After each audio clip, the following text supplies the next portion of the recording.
today's video, we're going to be going team by team through the AFC and each of their contenders and breaking down the hidden risk in each roster. Not the obvious stuff, but the stuff that's going to show up in January and form our opinion while also showing the hidden holes in the roster. Alright, let's start with Denver. Denver has $26 million in cap space and they can restructure the offensive line.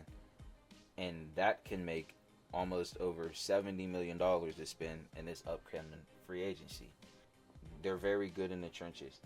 They had 45 sacks in 2025. The first 10 weeks, they had a top 15 running back unit and bad offensive play calling with a lack of rhythm. I think Denver was lacking a run game after J.K. Dobbins' injury, which is completely fair. You know, R.J. Harvey was very good, but he just had flashes, and flashes isn't going to take what you're trying to build and win for in December. The offensive identity and instability in a conference that punishes inconsistency isn't going to get you anywhere. They came up against a very great D-line in Milton Williams and his running mate. I think Denver will moving on and trying to find something in that offensive line. The Houston Texans is something I genuinely want to talk about. So let's get into the Houston Texans. My problem with the Houston Texans is they have no offensive line help except Ty's Howard. They were 30th in pass block win rate at 55% and dead last in run block at 32nd. They have a run blocking weakness. They have pass blocking weakness. And that led and showed even more in the playoffs when they lost Howard and they were allowing C.J. Stroud to get hit. Now, granted, you know, C.J. Stroud did throw and have a lot of weird, uncharacteristic interceptions, but at the same time, he was also getting pressured as much as he did. But their Super Bowl window is closing faster than we think. I think the Houston Texans' problem was the offensive line. Now, I think they need a veteran talent at a offensive tackle position and a lead running back. Now, who do we have next? The Los Angeles Chargers. The Los Angeles Chargers finished second consecutive years 11-6. Their pass block win rate was 52%, and they allowed 51 to 54 sacks in the NFL. That is top 3 most in the NFL in 2025. The Los Angeles Chargers' biggest problem was obviously injuries at key positions and especially at that offensive line position. Justin Herbert was pressured on half of the time he dropped back. Now, the signing of Mekhi Becton, everybody was praising, and in my opinion, it was a good risk because you take a risk on a player that is a Super Bowl winning champion that another team possibly just doesn't want on their team because they don't have the cap space. They hired Mike McDaniel in the offseason, which I think is going to be very good for them. A new offensive-minded genius that comes in and brings in a whole new philosophy for this team, which I very much think they needed. They're going to get their offensive line back with $82 million in cap space, being the third in the NFL. Look out for the Los Angeles Chargers, folks. Now we have the Baltimore Ravens. The Baltimore Ravens are sitting at $22 million in cap space. They moved on from John Harbaugh and brought in Jesse Minter, which I think they were, and we can all agree, a little bit too late on that hire. I feel like they should have let Harbaugh go and brought on Mike McDaniel.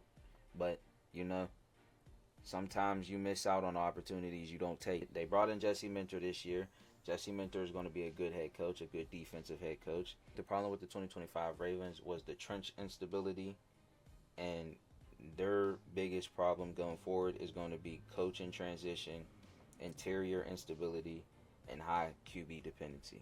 Lamar's going to have to take them over the home, and sometime soon. The Ravens are one of the most desperate win-now teams while having and trying to rebuild a roster. But I personally think it's going to be more on Lamar to inspire this group and get them over the hump. Lamar has been in the league for 10 years now, and we have still yet to see Lamar in a Super Bowl. I think it's about that time. Okay, now moving on to the Buffalo Bills. My biggest problem with the 2026 Bills is we already know the problems that the owner and the GM have caused for this team. You know, you're bringing in Joe Brady while people thinking you already have outed Sean McDermott, which in my eyes I kind of agree with, but inevitably we have to build a football team with the team that we have, and we're going. Now the Buffalo Bills, in my personal opinion, have a good financial situation. They're negative $10 million in cap space. Dion Dawkins is 32 years old and taking up almost $25 million in cap space. You've got an Ed Oliver for another $23 million and Josh at 57. I think this roster, and everyone can agree, needs a true number one wide receiver. We've seen what Stephon Diggs did to that team, and I think that the Buffalo Bills are missing that production. Yes, we've seen Josh Allen play hero ball and get you to where you need to go, but we've also seen Josh Allen lose you games. Now restructuring and not getting over is your biggest problem, because you're not even making a Super Bowl and you're taking out of the owner's pocket. But now let's talk about the Kansas City Chiefs. The Kansas City Chiefs are sitting at $15 million in cap space, but my biggest problem with them is their aging D-line and their aging linebacker core. We already know that they restructured Patrick Mahomes, and Patrick Mahomes is going to take them to wherever they need to be because he is Patrick Mahomes. But my biggest problem with them is when you have a 32-year-old Chris Jones playing 85% of the snaps and Mike Pennell playing 10 to 25 snaps a game. You're missing a beast in that interior D-line to play aside Chris Jones and take that edge off of him. We also know that they don't have no true number one wide receiver, especially with the way that Rashee Rice is getting in trouble and how he's in trouble right now as we speak and are making this video.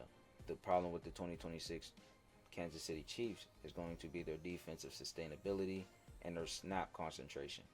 They have to figure that out. Okay, last team up. The defending AFC champions, New England Patriots. Patriots have $35 million in cap space. Their pass protection allowed 47 sacks, with Will Campbell struggling in that Super Bowl, but also playing through an injury. They finished bottom in pass block win rate, and a lack of consistent pass rush is what stopped them from being who they were, truly, in my personal opinion, and had an over-reliance on the blitz that increased to 40% in the playoffs. They also had Drake May turn into a superstar and lead the NFL in completions at 72%, in pass attempts with 8.9, and his passer rating at 113%. My problem with the 2025 Patriots is the offensive line. The offensive line had problems in your lack of a number one receiver. Stephon Diggs is not going to be here. He's 32 years old for that long. So I think you have to figure out what you're going to do at that position. Some people are going to say Will Campbell is a bust. Personally, I don't think Will Campbell is a bust. I just think he needs more time to be implemented into the offense, which he will get. I think you have to draft another tackle on the other side of Will Campbell, and then you can be set for the future. Other than that, the New England Patriots are set up to be in contention for 3 to 4 years. Let's be for real. They're a great team. Every contender in the AFC has the talent to make a run, but the margin is thin. And in January, the smallest structural weakness becomes the biggest story. Let me know which team you think has the biggest hidden risk. And if you like this kind of breakdown, I'll be doing this for the NFC next. This is CENO'S All 32, and if you like today's video, like and subscribe. New videos weekly. Have a great day.